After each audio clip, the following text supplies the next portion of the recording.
Today's episode is brought to you in part by Liquid Death. Murder your thirst with 100% mountain water from the Alps, made by nature, not in a lab.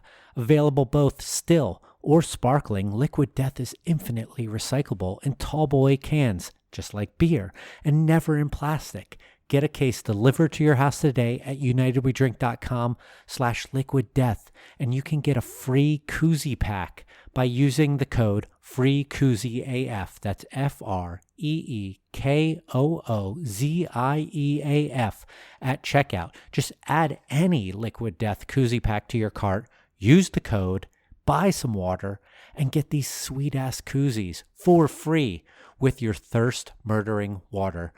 From Liquid Death at unitedwedrink.com/liquiddeath. Now enjoy the show.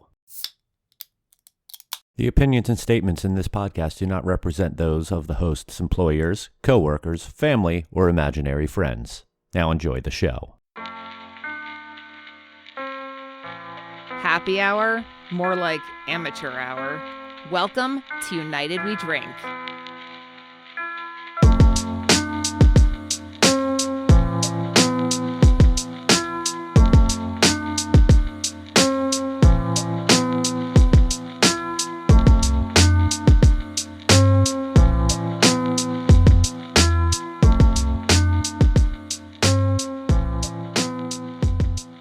Hello, everyone, and welcome back to the only podcast that is the only podcast. Welcome to United We Drink right here on unitedwedrink.com, as well as Apple Podcasts, Spotify, Stitcher, Google Podcasts, and wherever fine podcasts are found.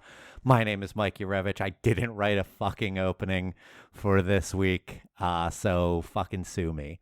Back with us after super secret holiday assignment is our friend and co-host Joel Codner. What's going on, guys? As the YouTubers say. Smash that like button, hit the bell to get notifications when we release brand new episodes of this podcast. Not on YouTube. Smash that dislike button, even though you can't see how many times I've done it. Also with us is our friend, our colleague, our compatriot, Kevin Abbott. You guys do not know how hard we have to work to make it look like we don't know what the fuck we're doing. It's a lot of work to sound this unprofessional, but we're doing it purposefully, right? Mike, you didn't write quote unquote that, but you did. And it just comes off the cuff like we really don't know what's going on. And I, for one, find it very impressive. If only I had some cuff links to link all of that together. I don't fucking know what the fuck I'm talking about. It's been a long fucking day, long fucking week. Hits just keep on coming. We are recording this a few days after Christmas, a few days before New Year's, but this is coming out in 2022. So happy fucking New Year. Hope that your Christmas was good. Hope that you didn't get COVID. And all of that's going on in our fucking world right now. Joel, how was your Christmas? It was all right. I mean, as I told Kevin in the brew house the other day, certain relatives came over and behaved in certain ways that I would not have preferred at my house on Christmas while I'm eating. But it was fine. I'm honestly glad it's over with. Yeah, if you follow Joel on Twitter, you know all about what he's talking about because he live tweeted the whole thing. Did you really? I didn't see that. You don't see anything on Twitter, Kevin. I know, but I specifically didn't see that. I wanted to make sure that everyone understood it and understood that also. Thank you for clarifying. I'm nothing if not thorough. How was your Christmas, Kev? You know, we've got a bunch of Scrooges over here. None of us had the ideal Christmas. I talked with Mike a little bit before coming on air, and I'm sure you'll tell us a little bit here about yours. But we were planning on going to Universal Studios for Christmas. It was planned a year in advance. We wanted to take my young son to Harry Potter World, Universe, whatever they call it, see all the Christmas lights and decorations. It was going to be a magical time. And COVID kind of put a damper on all those plans. So we made the best of it, got together with a very small group of family, and watching a 3.5-year-old open presents, that was pretty cool. So at the very least, I had that. That's good. And the pictures that I saw of you guys, I mean, were adorable, and I'm happy for you to at least have had it that. Yeah, mine was less than ideal. My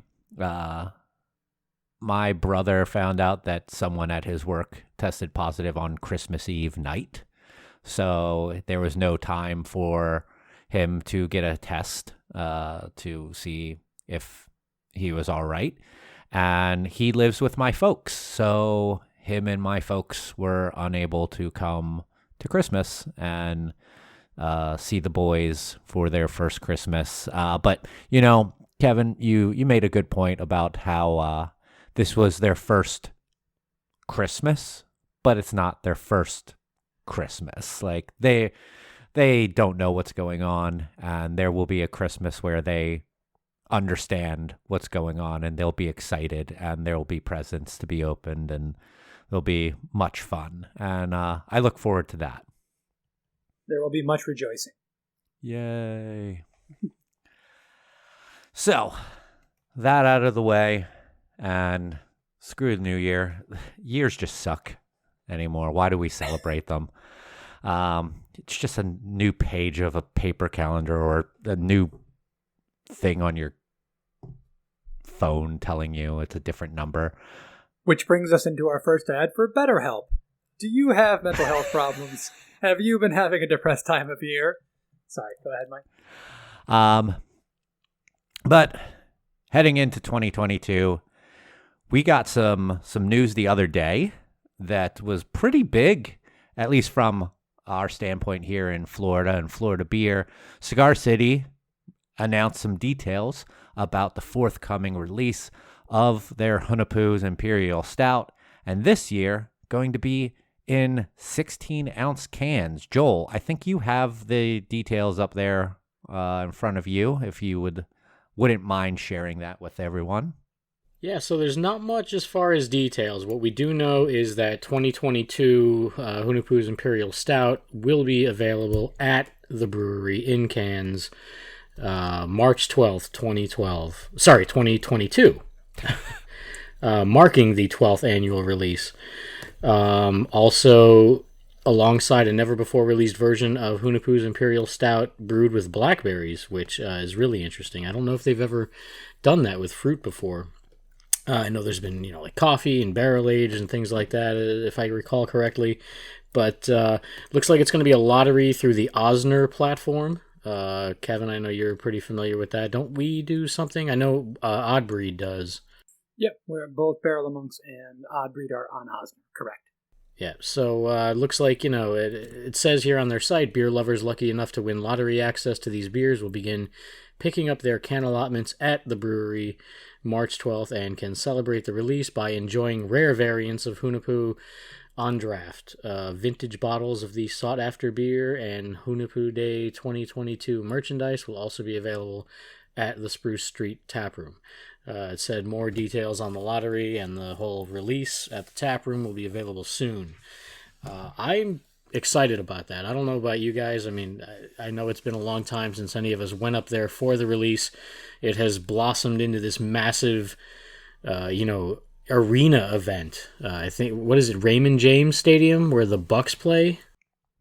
The last one that they actually had was, yes, at Raymond James. I think it was in the parking lot, but the ill-fated 2020 version of the festival was due to happen at the Amelie Center. I might have mispronounced that, in downtown Tampa, where the Lightning play, right in that arena.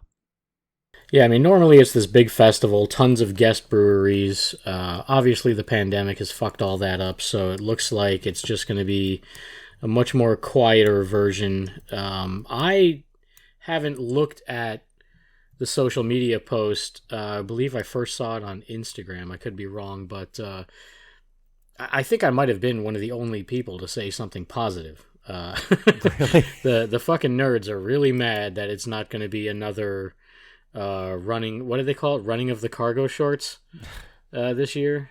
And look, take what you can get. Fuck, it's an awesome beer, and I'm personally more interested now knowing that it's not going to be this giant event. I would much prefer a more low key release, even though it is this whole lottery system, so a little bit of it's going to be based on luck. But I would definitely try my chances at getting some and getting up there. Yeah, I mean, I think that the people who are pissed are people who don't even care about Hunapoo, the beer.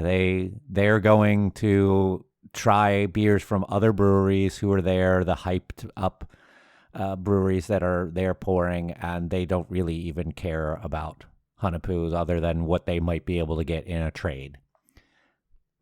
So, fuck them. Is that the main point of contention, you think, Joel? Well, I think it's just become this whole other event. I mean, I feel like initially, and we were at some of the early festivals. I mean, I remember, I think, going to like 11, 12, and 13 as a fan, and then like 14, 15, 16 as a brewer, and actually participating in the festival from the other side of the table. So, it just grew into this whole thing, crazy, hard to find breweries and tons of hype beer from all over the place. And, now, I mean, I haven't even really paid attention to it the last couple of years because, the places I've worked really weren't involved in pouring there. And just as a beer geek myself, I've sort of pulled away from special releases and events of that nature. But, it just seems like it's become this whole, giant thing that, people really clamor for, not just for Hunapoo, but for everything else involved and all the different types of beers they can get. So, like I said, I think it's great that it's more scaled back this year. Obviously, it's because of the pandemic, and, we'll see what the future holds for the next, couple of years releases, but I think it's great. Yeah, I think that getting it out there again, because I don't remember, did they even do it last year? Or this year, 2021, whatever. I don't even recall if they did. Do you? Phil is listening right now, just like punching his car radio because he wants to chime in and can't. So, haha, Phil. Hey, that's what you get for leaving the show again. But I also noticed today, which blew me away, they've released Marshall Zhukov's Imperial Stout in 4-pack cans at the tap room only. And that blew my mind because that thing has seen some pretty wide distribution in recent years. And I remember it being so produced like 5 years ago that when I was in the Yakima Valley with a former boss and brewery owner who is no longer in business, and some higher ups at Cigar City, we were all out to dinner, and the owner's wife basically told one of the higher ups at Cigar City that Zhukov is basically a shelf turd, which was one of the most fucking mortifying experiences I've ever been involved in this industry. Really had no tact, and she really should not have said what she said. She didn't exactly put it in those terms, but it was just, it was much easier to get, in recent years. You'd see it at Total Wine. That's a beer we used to have to fucking chase down and fight truck drivers. And I remember one year having to, hear from a guy at a liquor store and then like go down there and, like, is it on the shelf yet? Like, I talked to a distributor or somebody that said it was arriving that day, and like, it was just a whole thing where I was trying to track this down, and finally I found it. And then next thing you know, a few years later, it's, that, and I think like the coffee version were everywhere on shelves. So, they've definitely made a lot more of it. So it looks like they've really, scaled it back a bit. And I like, just like with the Hunapoo, I like that. Yeah, I mean, I do think that they did scale back Zukov more than a couple of years ago, 'cause a couple of years ago was the start of the pandemic. But I remember they switched bottle format from 750 to 22s, and I even think that they didn't do it one year. They might have done draft only one year, kind of like how they did with Good Gourd and all of that. But it is fun to see it back in a package like cans, something that, I mean, Cigar City is so big on now. I mean, they always kind of were once they got into canning, and then once they joined the Canarchy family, it just makes sense to put beers like that into cans. It just fits their brand, really. I mean, I'll be honest, I kind of want to run up there and get some of both of these beers we're talking about. Yeah. I mean, who knows that might need to be 2 trips, because who knows how much Marshall Zukov is actually around that it will last, most likely not, till March. My first thought when I saw this was kind of being interested about the financials, because that's something that I work on every day at my breweries, and the difference in cost between selling a 750 bomber, which for the most part die on the shelves, but do very well for a release like Hunapoo, versus doing it in cans, because you just have more volume of liquid, and what can you actually charge for it. So that's where my head went immediately. It's interesting to hear what the craft beer nerds out there are thinking about this, and kind of your guys' interpretation of it. Is Hunapoo itself, do you guys think, still in and of itself a big deal? Or is it the beers that are around Hunapoo and the bottle shares and stuff? Does it still have the cachet? I think that Hunapoo's has become more, the name has been more associated with the event than the beer itself. Not that I'm saying that that's the right thing or that that's a fair thing, but I do believe that that name is more closely associated with the event that goes on than the beer.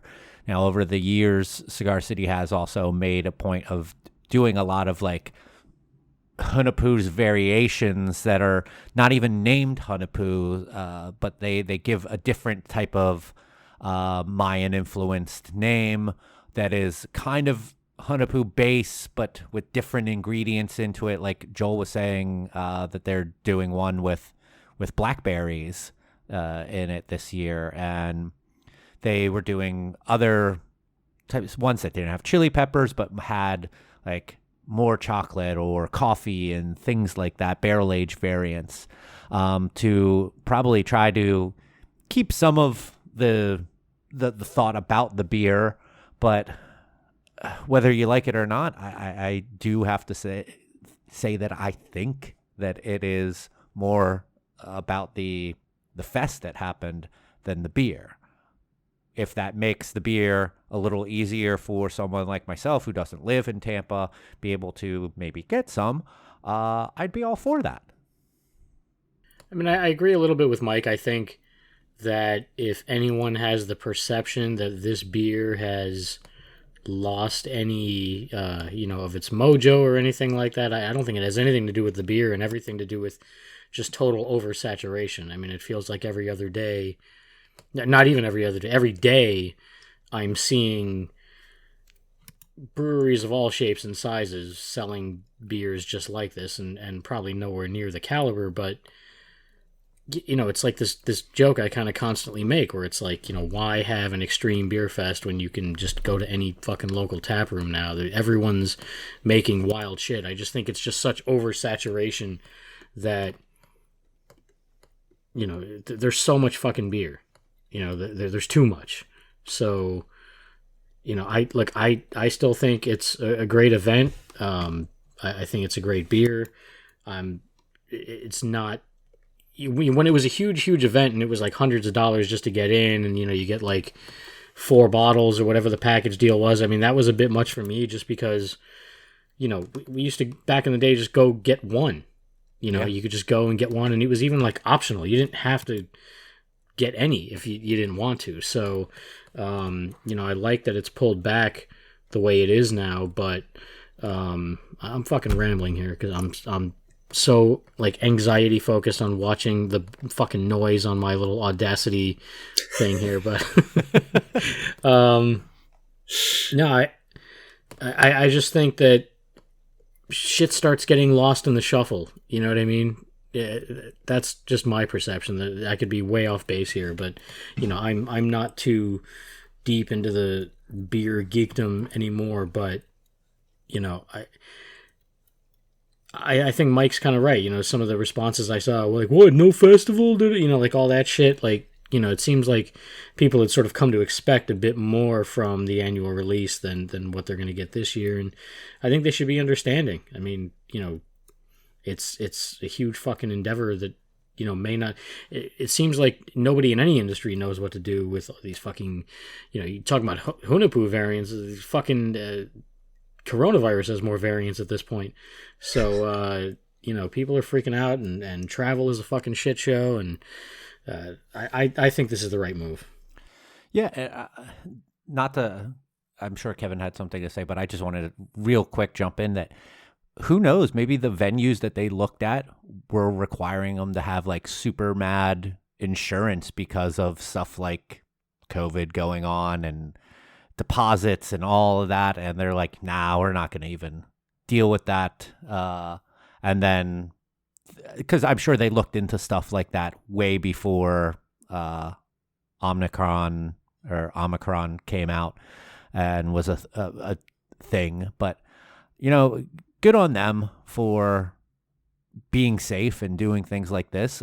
There were a couple other festivals that we were invited to at other breweries that they have since canceled because of what's going on in our world right now again. And I give credit to those places for wanting to be safe, and something like this to release a really excellent beer, I think is a great way of being safe and allowing the fans the ones who really care about the beer and want the beer, to be able to get it. At the end of the day, the breweries know what they want to accomplish, and they see the trends, and they look at what's going on with COVID, and they made a decision. And for years in South Florida, I'm sure in other parts of the Southeast, and maybe even other parts of the country, because Hunapu has been a big deal for a lot of people, all the breweries say, well, what's our Hunapu? We need a Hunapu. We need to have that beer that people travel for, that people line up for. And there are tons of breweries in our market that have cachet, and they're releasing cans every 3 weeks, and they get tons of people lining up for them, and they're trading for an arm and a leg online. And I can see the old guard, which is funny to say. I remember chasing the first batch of Hunapu and going, "Oh my god, I never tasted anything like this before," and being so impressed. And for some people to now look back and go, "Well, yeah, it's just kind of run of the mill." To kind of speak to what Joel said, is because everyone's doing it. It's just a little bit bizarre to me. Yeah, it's very odd. Kevin uses that word cachet quite often. And I just need to go on the record. I don't speak French. And I'm going to go on the record and say I don't really know what it means. But I use it because it makes me sound intelligent, Joel. That's how I feel when someone says IRI data. That's a specific call out to Phil Palmisano. Good thing no one says that word or those initials on this show really much anymore.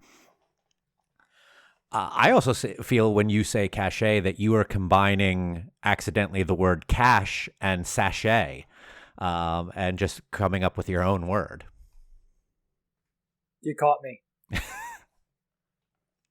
I see cachet Kevin, is currency in Canada, correct? I think those are loonies.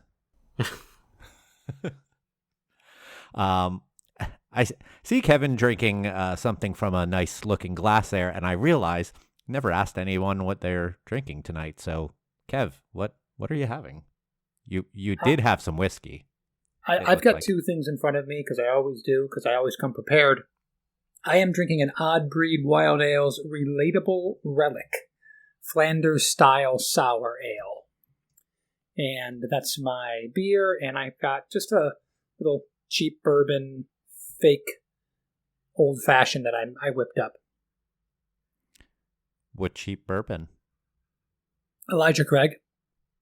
That's fine. I didn't say it was bad, Yeah. but it's relatively inexpensive.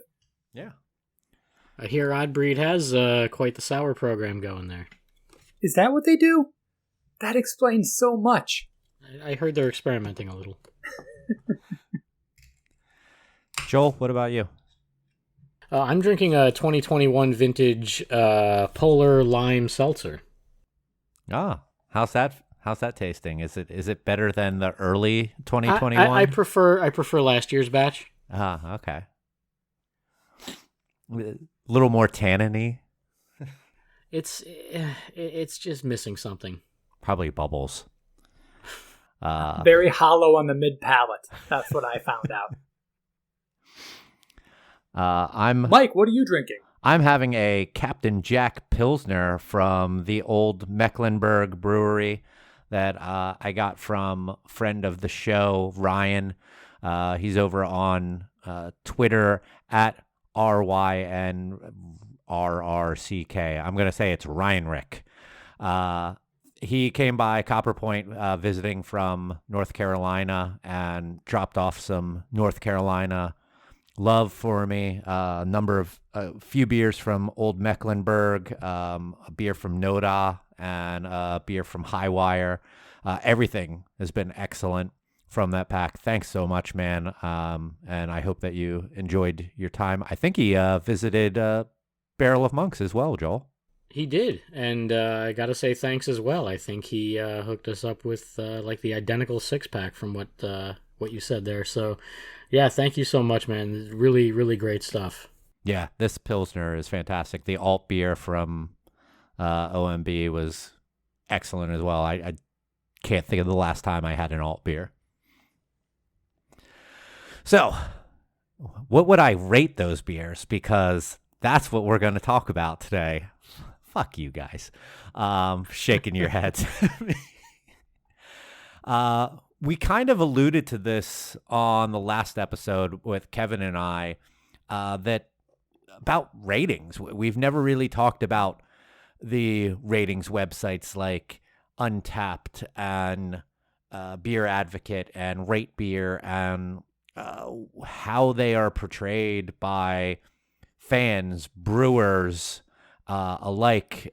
Do they have weight around how the industry works? So with that said, let's talk about some ratings.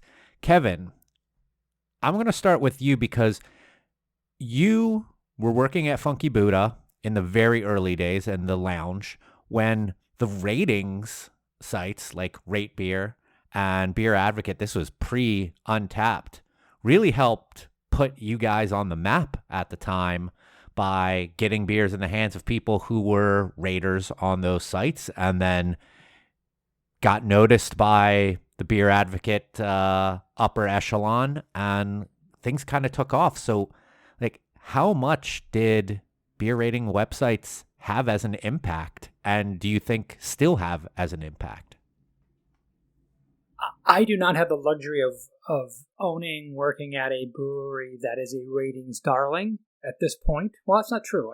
Odd Breed gets very, very good ratings and consistently in the 4s on Untappd. And right now, it really seems in the industry, Untappd is the one that everyone wants to talk about and the one that some of our distributors, people that are picking beer up, are checking on a regular basis.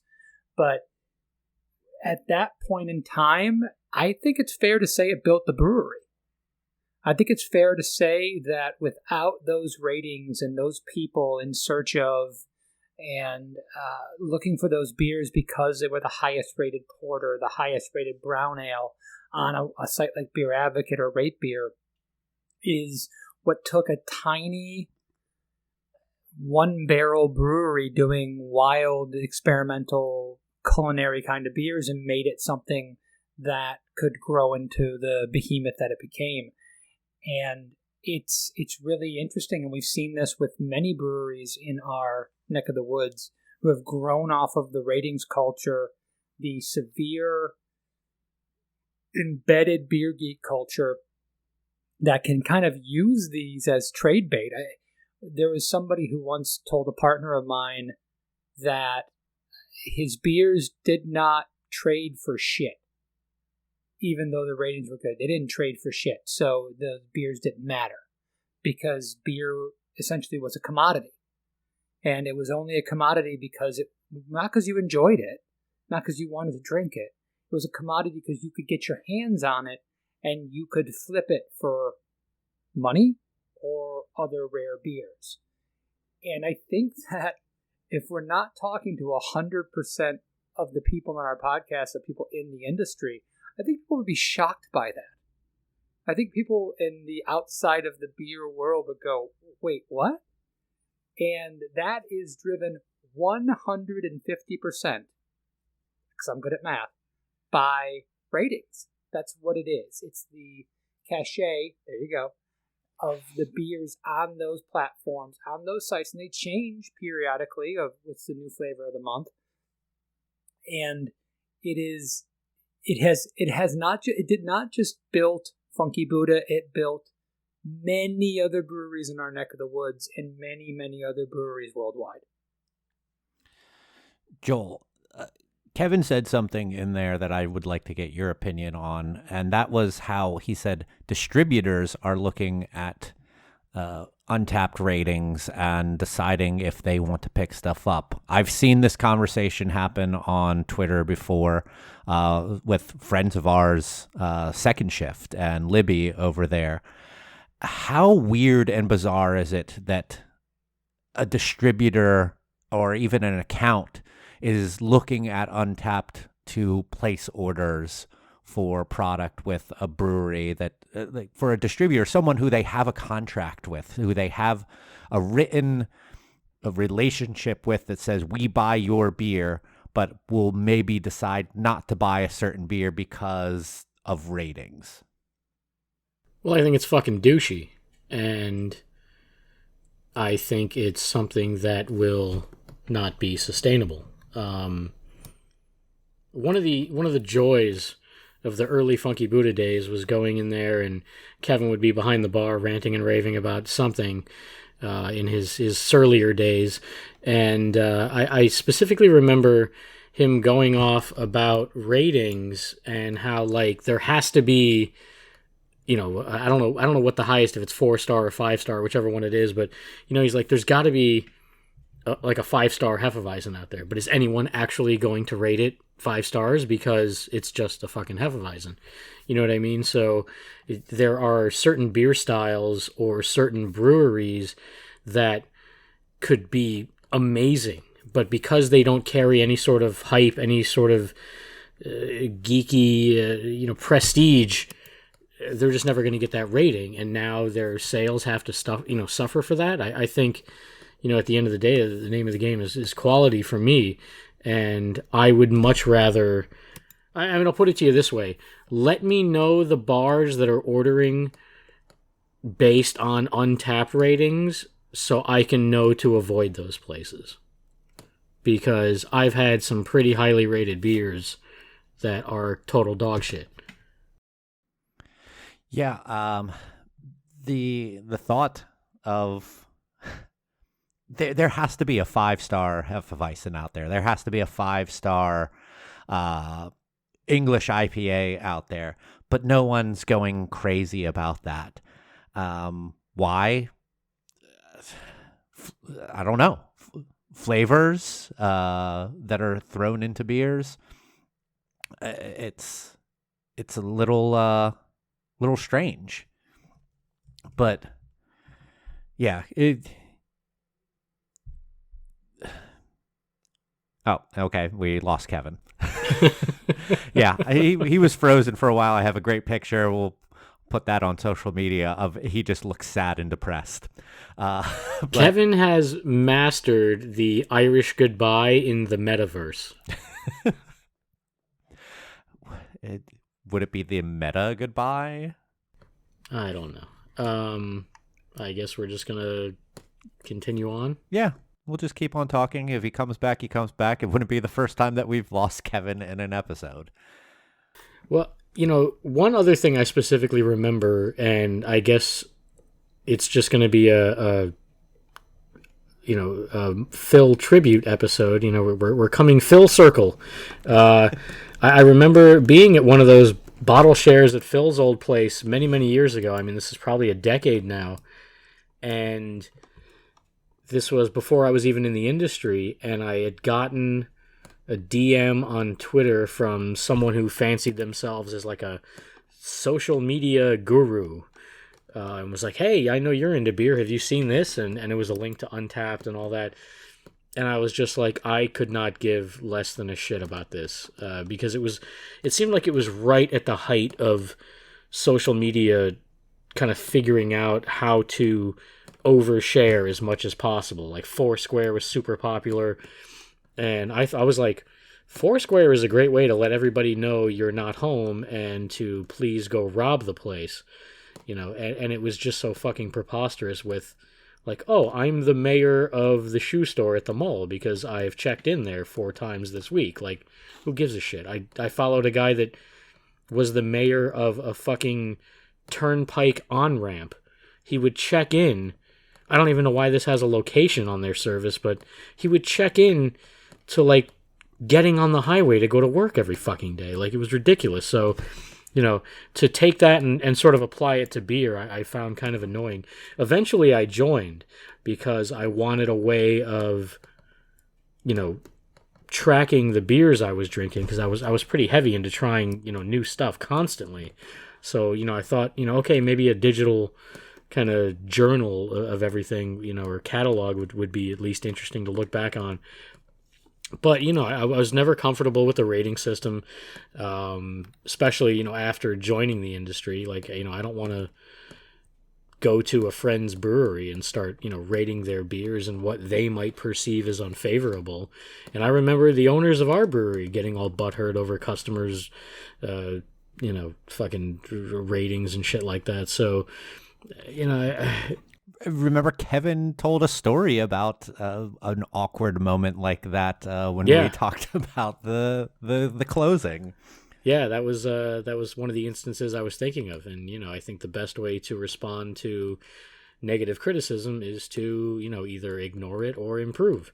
So they chose neither, but I haven't used it in a very long time. I never gave much cachet to it. I don't know, is that the right use of the word? I'm just gonna use cachet randomly for if I had things. A cachet for every time you've said that. But then I have sort of selfishly used data from there to kind of communicate something positive. Like when I say that the beers you and I worked on together at the brew pub were the highest rated on Untappd that any beers had been, like that was something that I kind of took note of and was proud of. But, I just overall, I don't think much of it. I don't pay any attention to it. And I do everything I can to mute Untappd on social media. Like I don't give a shit that you just unlocked the fucking whatever badge, like who gives a shit. But those are the kind of things that, are these sort of kind of like meaningless validation to keep people hooked on these, and addicted to these apps and websites. Like, oh, I'm 2 IPAs away from that badge. Got to get, like, fuck off. It also goes along with the whole metaverse thing that we're seeing right now. It's an NFT, essentially, before NFTs were a thing, is to have this little JPEG badge that says that you earned this by doing this, and it's attached to your avatar that is your profile. And in this virtual world of this virtual bar. God, it's so exhausting.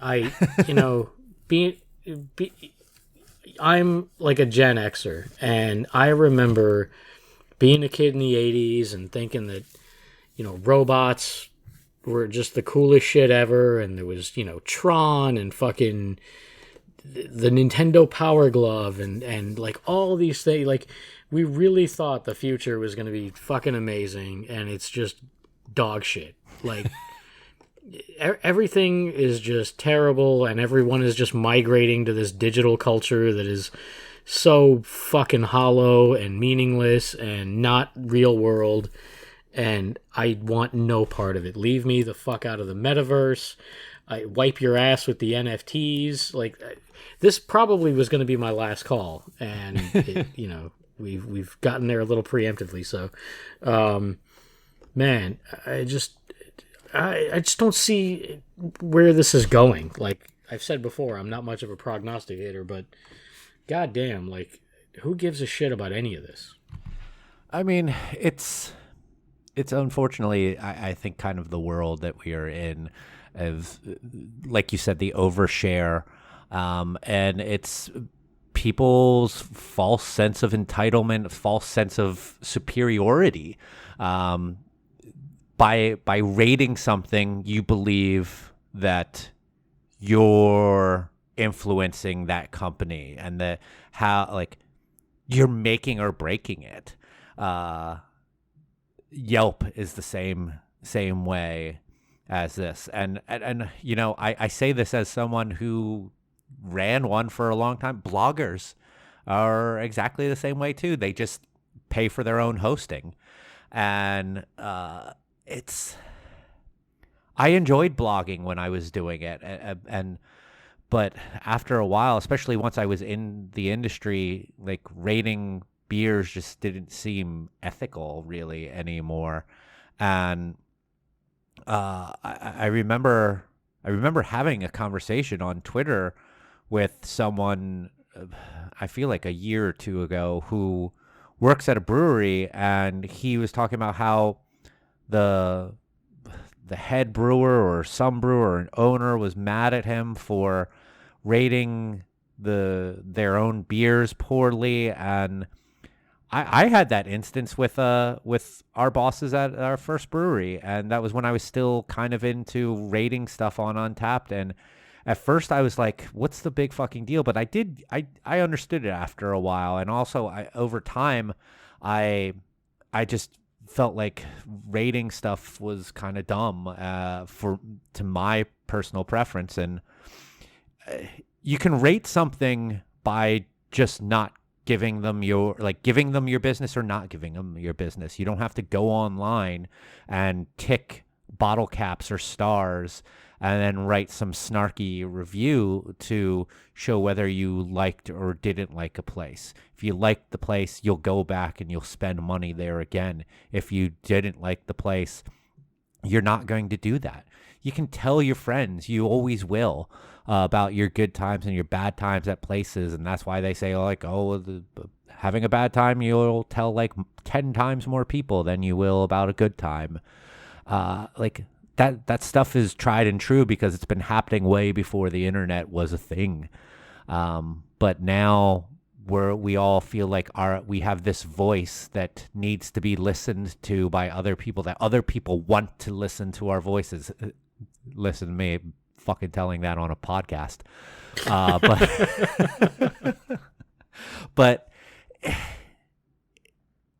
I like using Untappd for what you said, using it to just kind of keep track of some of the beers, especially when I go on a trip. Like, I don't use it so much when I'm at home or whatnot, but when I go on a trip and I probably have a lot more beers than my body probably should, I like to keep track of stuff like that, and I'll put them into Untappd. And I don't have any of my social link to it anymore, so it doesn't post that on anything.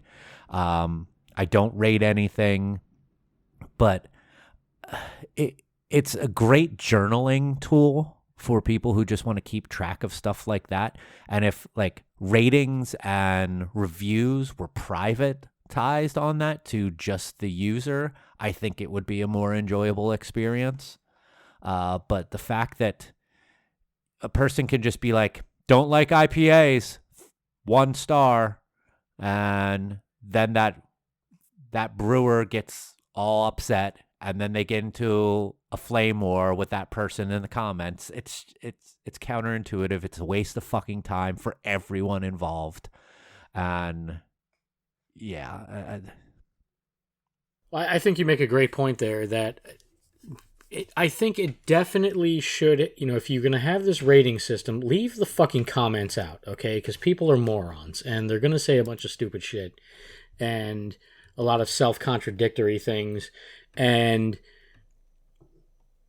have it to where, you can rate appearance, like clear to hazy, mouthfeel, like flat, bubbly, like all those different things. If you had a more rigid system of describing these beers that is more uniform across the platform instead of just too bitter for me, I don't like IPAs. I mean, that doesn't really help anyone. So I think if you had a more rigid kind of rating system that, it could definitely, even graph the data. So you've got, flavor wheels or whatever that come up, for these particular beers that are based on all the accumulated data. I think that would make more sense. And I think another major problem that a lot of brewers have a problem with is, the ability for randos to just fucking add any beer they want at any time. I think, like if you go on Shazam to, search, you're listening to a song and you're like, I don't know what this song is, but I want to know, you click Shazam and it'll fucking listen to the song and tell you exactly what it is and give you links to lyrics and a million other things. And if it can't recognize the song that you're Shazamming, it will like save it and go, well, we couldn't find it. We can try again later or something like that. And I think Untappd should do the same thing. So, like, if you're the first person to have this year's, Sierra Nevada celebration, I mean, it's a real bad example because I know Sierra Nevada's on top of, curating their Untappd list and everything else they do. I mean, we know they're not fucking that up. But, most small breweries have limited, ability to, stay on top of these things. And so... but if you're the first person to check into this year's version of something, if it's not there, it should have to go through the brewery. It should say, hey, someone is trying to add this, do you approve or something like that? Can you, verify these details? So if someone, because we know that fucking bars and places don't get everything right. I mean, I just sent you guys a picture the other day of a beer called High Lie.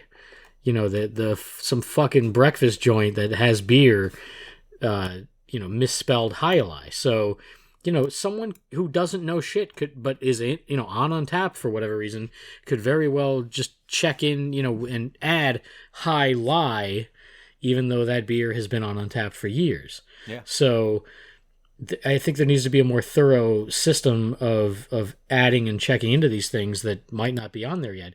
And then there's also people having the ability to check into beers from places that are closed, like the former brew pub.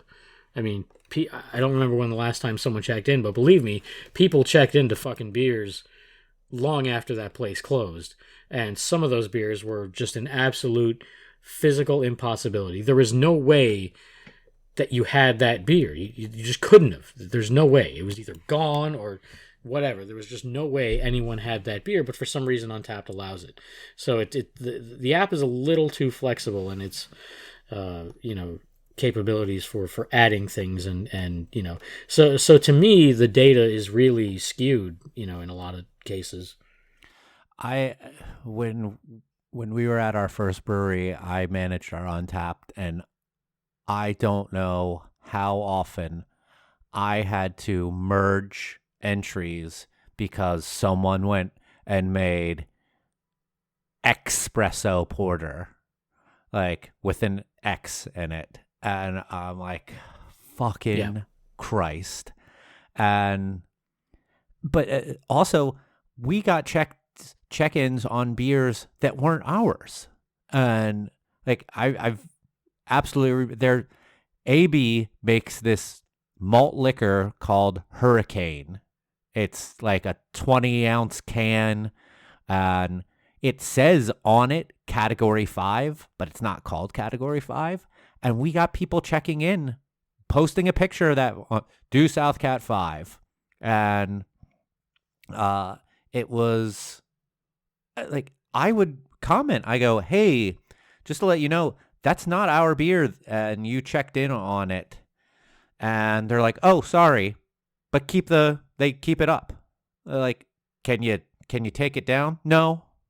Like, well, you just gave a 1 rating to a malt liquor that you had, but you did it under our beer.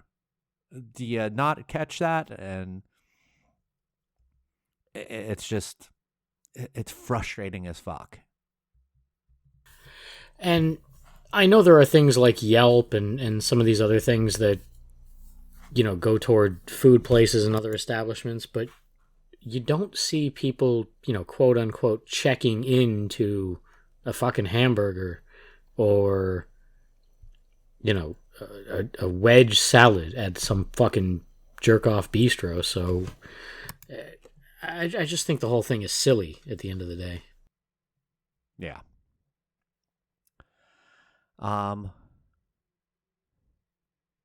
So, do we have Kevin back?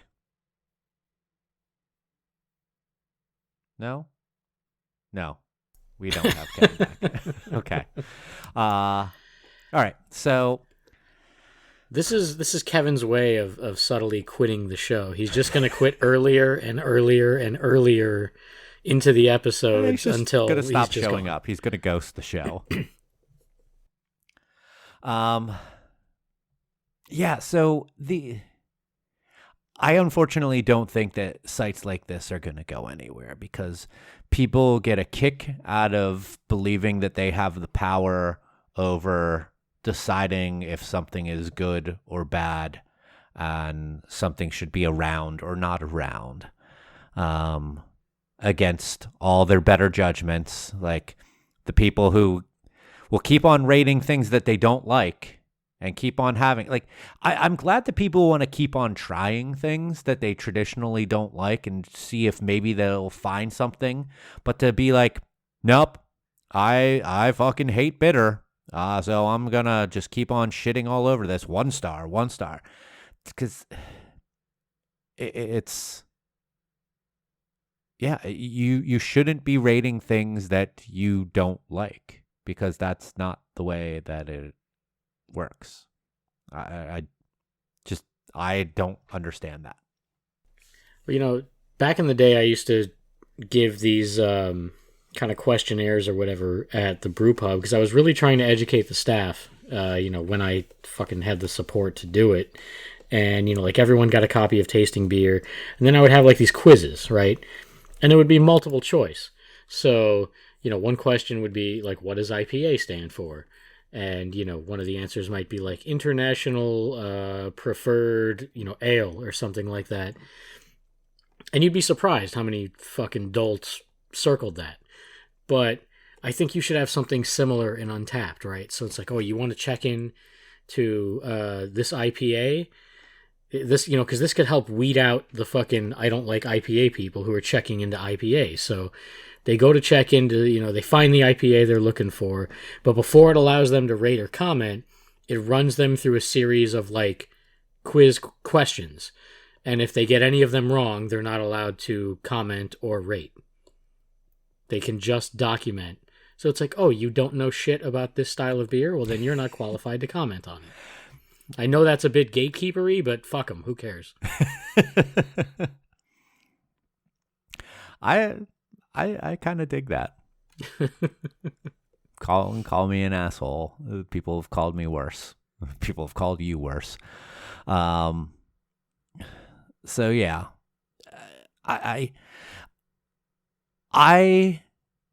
let's take it to this at the end of the day.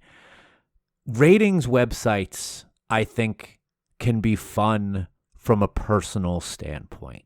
A fun way of documenting, journaling your journey through something, whether that be beer, food, wine, coffee, or just movies, whatever.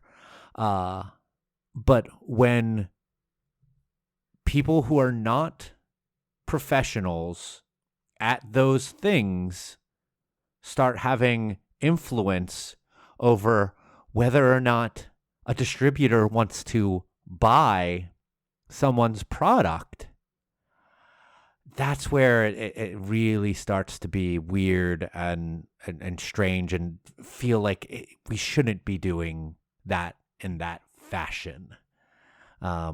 Let it be a personal thing. Don't let it impact other people's businesses. Like I said, if you don't like a place, you don't go and spend money there anymore. It'll eventually hash itself out. If they're not that good at that, people won't spend their money there and they go away.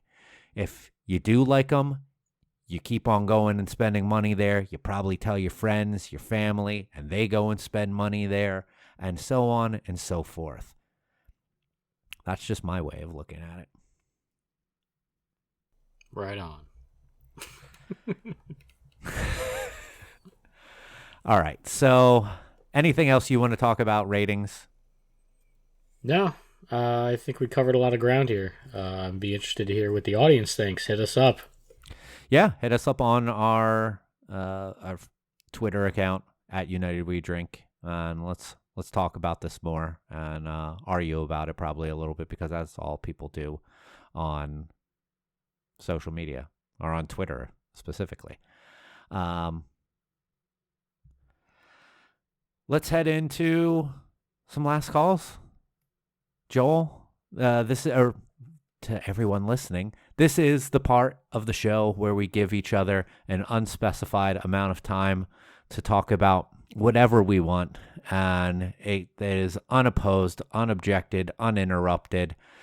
Kevin probably was going to say something about, my computer sucks a whole lot, and I wish I could be better at that. And he should clear his cache. He should. And probably buy and install some more cache. I hear that'll speed things up. And Joel, why don't you start things off here on today's last call? Well, it's slightly linked to the whole topic of today's episode, and it really wasn't intentional.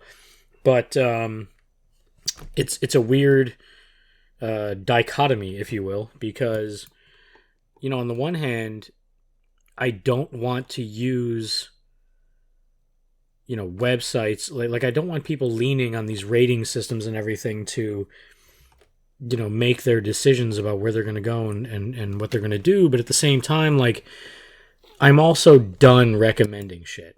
And the reason for that is because nobody ever fucking listens. Like, someone will go, oh, well, you know, I'm going to be in such and such for a weekend. Like, where should I go and what should I do? And then I'm like, here's everything that's awesome. And then they start posting pictures from the complete fucking opposite place and doing the opposite thing. So, feel free to use rating systems to get your information, because you're not getting it from me anymore. I try to lead you in the right direction and steer you towards quality and a good experience, and, you know, things that you will find enjoyable, hopefully, and you go and fucking, you know, if I recommend a brewery, it's because, you know, they make great beer and it's a great experience, and maybe they have really good food, and I know the people, and I know it's a good place, you know, that where you know, people enjoy working there and stuff like that. And then people always just end up going to some fucking slop house and getting a murky glass of neon dog shit. So I'm done with recommendations. So feel free to download and install Untappd for all your brewery needs. Nice.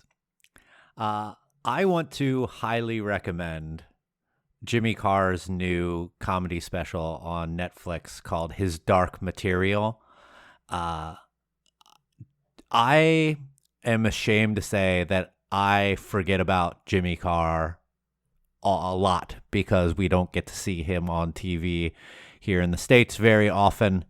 But goddamn, if that guy isn't sharp and witty and just fucking brutal. It is a really fun watch if you enjoy some offensive humor. If you are very easily offended, go fuck yourself and don't listen to don't watch this. But I really enjoyed this show. He does a good bit of crowd work too. I'm not sure if that has always been his shtick for his stand-up routines, but I mean, the guy is just fucking lightning sharp, and I fucking loved every second of it. It's on Netflix if you are so inclined. So, if I were to make that recommendation, someone would go watch, the new fucking whoever special instead of Jimmy Carr. Joel, anything you want to plug? Come see us at Barrel of Monks in Boca Raton and support our sister brewery, Oddbreed Wild Ales. You can find me on Twitter at Joel Brews until I quit once again because I'm tired of everyone's shit. You can follow me at Mike Loves Beer on both Twitter and Instagram. You can follow the show. You know what? You can follow the brewery that I work at, Copper Point. Unfortunately, none of our account handles are the same across all of our brands, but look for Copper Point on Twitter, Facebook, Instagram. We're on those, and I'm very proud of the work that I do on those. And you can follow the show at United We Drink on Twitter, at United We Drink Pod on Instagram. We're on practically all of the major podcast services for you to listen to us. I just put a post out there the other day about some of our top services. Apple Podcasts is our big number one. Number two, a service I never even knew about until recently called Podnods. So if you are a listener on Podnods, shoot us a tweet and let us know that you're using that, because it was freaking crazy that they're our number two service out there over Spotify and Stitcher and Google Podcasts and Amazon Music and all of those other big services.